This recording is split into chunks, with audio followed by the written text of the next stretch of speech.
can only worry about what you can control and put everything that you have into it.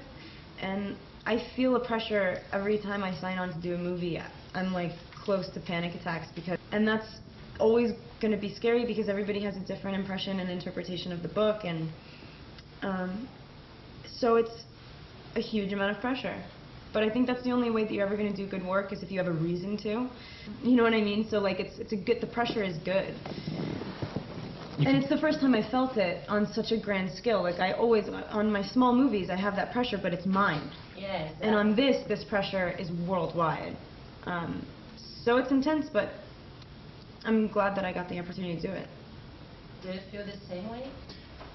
Yeah, absolutely. I mean, you can either look at it as pressure or motivation, and that's what we try and stay focused on.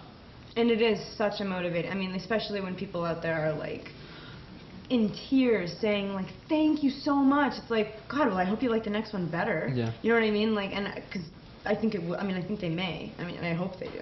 I really love Psycho Man. It's not even at the end of every movie I feel not smarter at all. Like I've grown, yeah, just like I've grown, like I've expanded. But like at the end of every day of work, you feel like you know more than you did, and so because of that, you hope that the work gets better, but you can't really think about that kind of stuff. I mean, it's sort of like I do it for the experience. I do it to live it, and then like I really hope that people don't hate it, and it actually might help somebody, you know, or just entertain them, which is cool.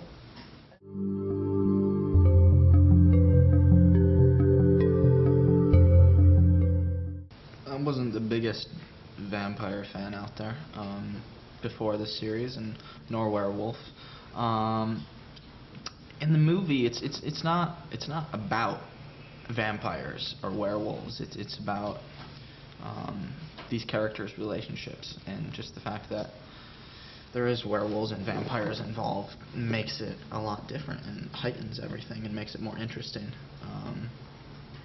Yeah, but it's not a vampire film. It would be like it's like it's a good metaphor for any difficult relationship that people have to like compromise in. You know, it's like maybe this is a sort of strange example, but it's like if you were dating a drug addict and you were in love with him. And you know what I mean? It's like he happens to be a vampire. I think that it's a trend. I think that because something became so popular, now people would like to. It's just like in music, like. Well, okay, I'm not even gonna. But I mean, I think that it is. It's an interesting subject. I mean, it raises so many questions and themes about, like, you know, what it would be like to live forever, the fact that you don't. Is there an afterlife? Like, there's so many, you know, like, dominating relationships. It's just, I think that it's popular and trendy right now, and so people are trying to capitalize on it, but I think at the same time, I'm glad that it is, because it's really interesting, and for once, something has gotten popular that's actually, like, worthwhile. Okay. Thank you. Oh. Yeah.